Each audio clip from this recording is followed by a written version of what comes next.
Hello and welcome to Technocracy. I'm Manish Tiwari, Director of IGPP, the Institute for Governance, Policies and Politics, New Delhi. In the last episode of Technocracy, my colleague, Ms. Hina Goswami, discussed how AI and digital proliferation of news has transformed the world of journalism. As the media landscape has changed and evolved due to technological innovations, the ethics associated with the profession of journalism and the preparedness required to be a journalist has evolved. The medium of news consumption shifted from print to TV to social media, and along with it has evolved challenges. While earlier the challenge was only the proliferation of news, now it is the distinction between truth and falsehood that is very difficult to establish. Further, when the perception is that social media through which youth around the world consumes news is bent towards one ideology or another, how do journalists ensure fairness? To discuss how these issues are impacting the world of journalism in different parts of the world in different ways, today we are joined by Ms. Mary Gilot. Welcome, Ms. Mary Gilot. Thank you for having me. Thank you. Ms. Gilot is the Executive Director of J+, the professional training arm of the Craig Newmark Graduate School of Journalism at the City University of New York, home of the Executive Program in News Innovation Leadership and other such programs. Ms. Gilot was previously a program officer at the John S. James and Knight Foundation in Miami, where she oversaw a portfolio of journalism and innovation grants. She started her career in journalism in El Paso, Texas, as a daily news reporter and later became publisher of an online investigative news project. Once again, welcome to Technocracy, Ms. Gilot. Thank you. Thank you. I would like to begin with the technology, particularly the AI. How the world of journalism is changing and the kind of work you are doing at the AI Journalism Lab. I want you to tell us a little more about it. Yes, thank you so much for having me. And AI is really on top of my mind every day, all day. So I love to talk about it. I think we can all agree this is a revolutionary technology that is affecting every industry, including journalism and the news media. It's also a technology that's changing very fast. So I think journalists were very resistant at the beginning, but the technology has proven itself to be quite useful for journalists and also getting better. Every time that there is a problem, it seems like the next version of ChatGPT fixes it, for instance. Do you remember, like, it was only like a year ago that pictures generated by AI had 7 fingers on, they couldn't do the hands. That's fixed. Like, so it's really moving very fast. We don't know where it's going to end up. We don't know, is it going to end up being bad for journalism, good for journalism? But right now, the people that are experimenting with it in newsrooms are finding that it's very helpful for efficiency in their workflows. So, for instance, to do tasks that are very close to robot tasks, right? Like a job of a journalist these days to write SEO tags from a story, or social media posts from a story. These are things that can be automated. Like, you don't need a human to really, the human wrote the story, the robot can do the summaries and pick apart or do a caption for pictures. So these tasks, and that saves a lot of money and time for newsrooms that have, that are, smaller newsrooms that don't have a lot of resources. So people are experimenting a lot with it. The real worry right now is around search. It's about the business side. So when you are looking for, a piece of news, for instance, you go to Google and you type, what happened at the UN General Assembly this week, which was just in New York, in my backyard this week. And then you would get a list of links from news news websites, right, newspapers, and you'd click and you read the story. That's how newspapers generate money, with this traffic from search, right? Because they do advertising. Also, they can try to turn you into a subscriber when you go to the website. Now, when you type what happened at the UN General Assembly, you get an AI summary at the top of Google. I don't know if it's the same for you in India. Yes. Well, people don't click on any links. They just read what they want from it. There's no click, there's no traffic. The traffic from search from Google has gone to almost zero. It will be zero soon. And it's a huge chunk of the revenue for newspapers. So it's very worrisome, and everybody's thinking about it. This could really have a huge impact. And the reason why it is because this technology is changing people's habits, the news consumers' habits. We can imagine a future where instead of typing, searching, reading an article, you have glasses or a pen on your lapel, and you say, what happened at the UN General Assembly this week, and they just give you one sentence, right? Just a little bit. For you, it's very, very great. Like, it saves you time. All you need to know is like just one or two sentences, right? But how do we journalists keep a part of this interaction to make sure that the information is accurate, that it is credited to us, so that we can still monetize it and continue doing the job? Because you have to pay journalists to do their job. It's a job, right? So all this is really what's on people's mind in the United States around journalism and AI, is that the future and what is our part in this new information ecosystem. It's not even news, it's information. How do we insert ourselves into something that now we feel like we're a little bit outside of? I think what you are telling me about the transformation which is happening in the news because of technology, particularly AI, has two aspects. One is journalist and another is the news organization. So as a journalist, what are the kind of, I would say, how should they keep up with this transformation? Because I would definitely like to come to the question of organization and business and revenue.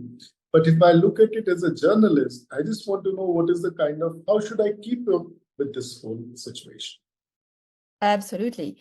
We are still in a honeymoon period with the AI companies, meaning that those tools, those AI tools like ChatGPT, like Gemini from Google, even the Microsoft stuff, they're open, free. There's always a free version, or they're very cheap. And the companies are just very generous about giving you access to all those tools. This is not going to last. Now is the time to play with these things, to not be afraid. You're not risking that much, just play with it, learn how the robots think, keep up with the changes, because every time there's a new thing, again, it changes very quickly. And take classes if you can, but now is the time to experiment. Because if we don't understand what this technology is capable of, what it's good at, what it's not good at everything, okay? Then we cannot have a voice in this discussion. We cannot make strategy for our future. And also, honestly, it's very useful. Like I said, like there are things that it's very good at, that it can absolutely save time. Journalists are very busy people. And there's a lot that is being asked of them.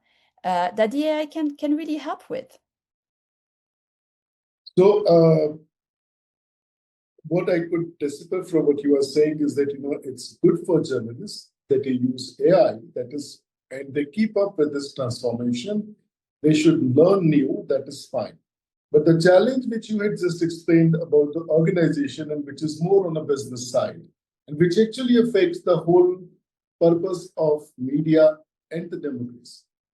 How do we deal with that? Yeah, that's sadly, I'm so sorry, Doctor. I do not have an answer for this. We are still trying to figure it out. I agree. Like this is one of the difficult questions, because as you had just explained, it's a honeymoon period. So I remember I have a subscription on my phone of Airtel, the service provider, and they are giving a 1 year free subscription of Perplexity. Perplexity. Oh, yeah, yeah. Yeah. Now I'm using Perplexity because it is free. Otherwise, I don't want to pay. It's 18,000 rupees a year. But when I become habitual, what would happen? It's true. And it reminds me the time when, the Google was free for everybody to make their Gmail accounts. And these days, all our account shows that, oh, this space is filled up, and you pay for Google Cloud. So we are definitely going to get into that age, and the It's gonna change. yeah, money from the media organization is going to them. And this is a big challenge, a big question for all of us. So what you call as media or as journalism institute is probably becoming another uh, business enterprise, nothing more than that probably. Well, okay, so another thing that people are looking at is that it's really because the habits of the users is changing with the technology, which is always what happens, right? Technology is only revolutionary when people use it and it changes everything, like social media. If nobody had used social media, it wouldn't be a big deal. So so what we're looking at next is agentic AI. So it's AI agents. So every one of us is going to have a little AI assistant that's going to go and make reservations at restaurants for us, and all this stuff that like a little robot, right? And so that means that maybe what we're looking at is, are we going to have to write news for robots because they are going to be scraping this to serve to their human masters, right? So how do we change the article? Because that's the end of the article. Nobody's going to read a well organized article. It's going to be like pieces, modular, like information, not news, right? How do we write in a more modular fashion that can be friendly to those robots that are going to be the first reader? That's what we're looking at right now. And that could be a solution. It doesn't really matter. We're not in the business of saving newspapers or, even like having well-written article. We're in the business of informing people. We have to remember that this is the goal, is a well-informed population for democracy, and not, the types or the shape of it. I think what you are saying is kind of an answer to my next question. Part of it, because I wanted to ask you that, along with technological transformation, have the ethics which are associated with journalism are changing. So definitely when you are saying that we are not into the business of this or that, but business of information, and it could come from any source, so that is fine. But tell me one more thing about, is there a difference in how AI tools are transforming newsrooms in global north versus global south? Or maybe the differentiations of newsrooms in different part of the world? Yes. So there's an aspect to it that has to do with climate change and resources that I'm not really an expert on. These technologies, we have to remember, they use a lot of water and power, electricity. So that's usually, that's not great for the environment, etc. I'm not really an expert on how that compares to other technologies, so I'm not going to, necessarily talk about this. But as far as being helpful, what I've seen in the training programs that we do, and again, we have students in Asia, in Africa, who do projects, and in America too, who are smaller newsrooms that are resource poor, and they are the ones that experiment the most. They are not weighed down by a big legal department. Some of those big newsrooms, like the New York Times, is suing as a lawsuit against several AI companies. So of course that makes it so that they are not, they're experimenting with the technology is not as free as those little newsrooms that don't have any baggage like this. And we've seen them really go for it and really try to, and being very creative about how to use it. And I think the beauty of this technology, and I know I'm being very positive about it and optimistic, but the beauty of this technology is really to level up. Like if you're not a good writer, if your grammar is not very good, AI will clean it up, so you'll be elevated. If you are not a coder, if you don't know how to code, but you have an idea for a product, a little bot to do something for you, you can build it without code by just prompting the AI to help you write the code. So it really is, yeah, a leveling up of you still have the really creative people that are humans that will not be disrupted because someone who's an excellent writer and a poet, the AI will not be as good. But someone who's just like in the middle will get a lot of help. That's true, Messina, but yeah. No, go ahead. So with this whole, I would say, the positive side of the AI in technology, and with all the kind of support we could get, one of the challenges which I see is also about the kind of echo chambers we are creating and the misinformation, because the code is written by somebody else. Because who is controlling the algorithm is not in our hands, and we only could go into those spaces which the algorithms are allowing. How that challenge could be met when we are talking about AI in journalism? Mm-hmm. So with AI, it's a little bit different from an algorithm because, but the problem is the same. The bias problem is the same. So the large language models were trained on the internet. Yes. And the internet includes a lot of bias. And the internet is a man's world, right? Yes. It's a white man's world. So there's racism, there's misogyny, there's, and that's what the AI learned from. So it's like reproducing these biases by itself. Nobody like wrote the algorithm. It learned on its own, but it learned from a bad teacher, right? From us, from the worst of us, right? So I don't know if you remember, but like maybe like a year or two ago, when you would ask for a picture of a group of doctors, it would be all men and all white men, right? So every time that, but the good part of this is that everybody, us, when we're using the AI tools, we are stress testing the model. We surface the problems, and then you have engineers. That's why you have like the different versions of GPT that are, one after the other, is that they fix things. So now if you ask for a group of doctors, you will have more diversity, because there's now some code that says that has, is trying to make up from, what was badly learned from the language model. So I think it's still, again, improving, and the biases are here. Sadly, they are baked in. I think a more worrisome part of it is what we call the sycophancy problem, is when is the AI doesn't like to tell you, wants to please the human.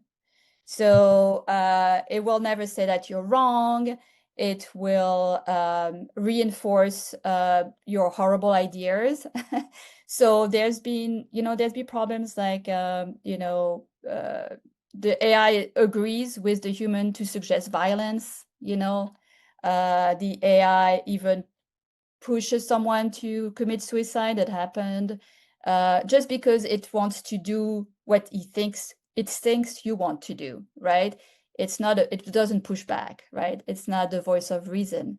So people who have conversations with these AI, now you have the GPT app, you can talk to it like have a normal conversation. It's really incredible. And it feels real to people. It feels like it's human, but it's not. It's really not human. It is completely biased and imperfect. Yeah. I think that's something really, I would say it is something we all are worried about, and particularly when we are talking about, as you just spoke about algorithm biases. We sitting in the global south are definitely, I would say, more worried about that thing. And at the level of the government and at the level of the industry, also a lot of new language models and languages and other things are coming up. Those things are there. I would, because you are dealing with a lot of global population and people coming from all over the world to your university. I just want to see a ray of hope also. That because as you just were explaining that people or the newsrooms which are low on resources have experimented more. I want you to give me some example which would put little faith in technology for people like us. Anything, because you have been teaching and you're dealing with that. Anything Okay. which you could talk about. So everybody in the programs have to do a project, and then we have we have a presentation of all the projects, and they have coaches, so they have like a few months to work on a project. My favorite, I think, it was a group of small newsrooms in the United States, and the newsrooms were so small that sometimes it's just one person, and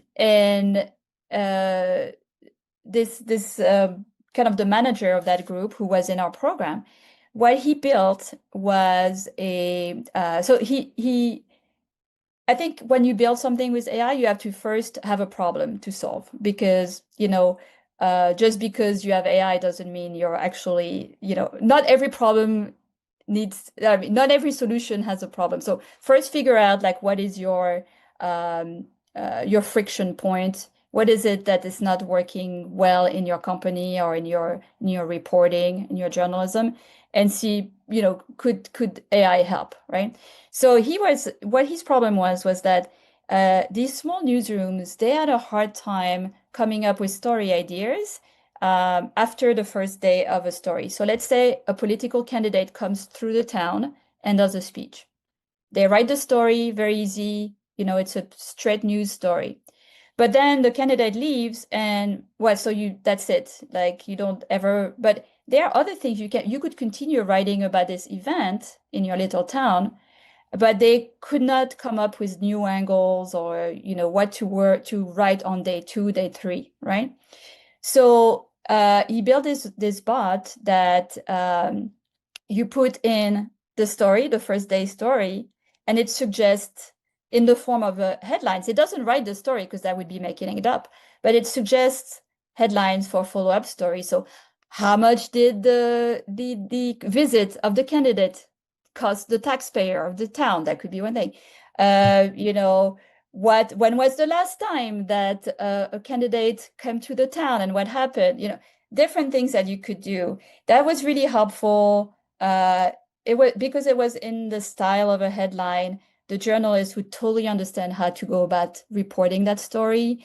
And people are using it because it's useful. It saves them time. It's a brainstorming robot. And I think brainstorming is also a really good use of the AI,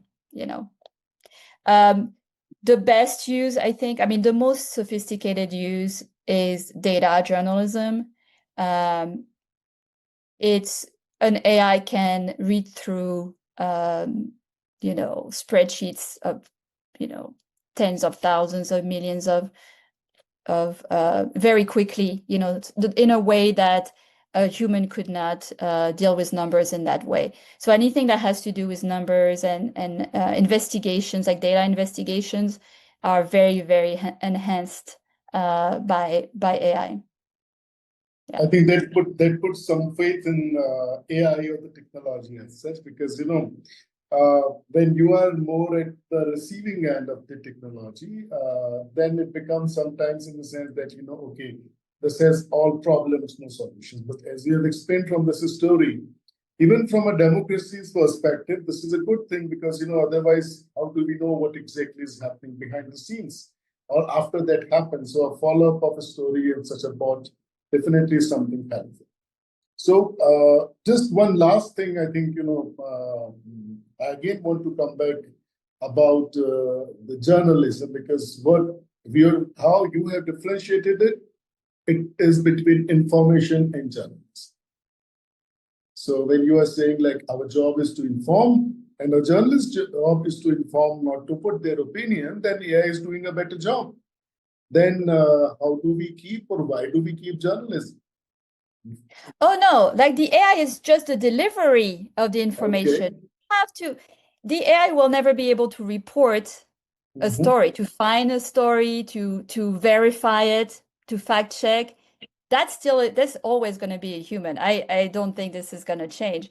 It's just a delivery. It's the job of a journalist has never changed as far as the reporting. We used to do it, we used to type on typewriters, and then someone would put the linotype and the printing press and all this, and then it was on TV, and someone would just say it on TV, and the people would watch it in their living rooms, and then it was on social media, and but somebody has to still, find the news, talk to people, interview them, verify, find the numbers, the statistics to check it, to bolster it, etc., etc. So this is no, I this is not the end of journalism. No. I would say, but when we talk about journalism or maybe the jobs in journalism, I don't think there is a danger on the reduction of jobs because as maybe one organization might have lesser jobs, but there would be more organizations working on it because the technology is proliferate. So yeah, so AI is taking away jobs in some industries, especially computer science, like entry-level computer science, because everybody can code without knowing how to code. There are some jobs in the newsrooms that will disappear. Again, those are the simpler jobs, like again, writing social media posts from a story. Um, Kind of like I call them robot jobs because they are not very, they're very repetitive. They're simple tasks. Yeah, and I'm kind of worried a little bit about the entry level jobs or the interns, because these are the type of jobs that usually you do when you start your career. So if the AI replaces those jobs, how do you learn? How do you get in and how do you learn? So there's a bit of worry. Yeah, some jobs will disappear, sadly. And how do we address this challenge in terms of entry level jobs? Because if you're not entering at entry level, then ultimately the supply on the top will reduce. Yeah. Um, Also, like, there's a lot of people talk about, oh, the AI is really great at, like, if you are going to a public meeting, like a city council meeting, you were talking about these 5 people council that you have in India. And you go to the meeting and sometimes it lasts for hours and you're bored, etc. Right? Now an AI, you could like record it, put it in an AI. The AI will find the story, grab the quotes, and it does a good job. Except that as a young reporter, this is how you learn to develop your news sense, is to be bored for hours and wait until you were like, oh, hey, that's a story. What did he say? He said something that is not, I didn't Yeah. expect, etc. So especially in a journalism school, I think we should be very careful in not introducing AI in like reporting classes. I think people should do the report, should learn to develop the brain of a reporter.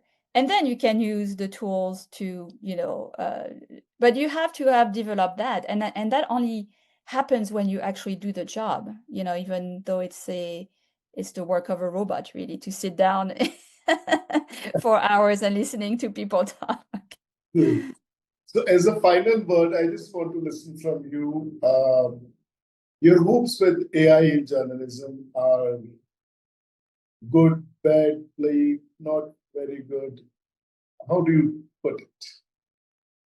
You're asking me to predict the future, doctor. No, I That's would say, I would say predict the future, but what do you feel about AI in journalism? Is it yeah. something So very good or maybe not as good? yeah. So uh I think no matter what happens, I think even if this technology burns the world down, lies like crazy, hallucinates stuff all the time, people will use it. They will use it. We just have to accept this fact. All we can hope for is to be able to push it in a way where it's not as disruptive, it's not as destructive, by understanding it and having an opinion and voicing it. I think I have a friend who's a futurist. That's his job, to predict the future.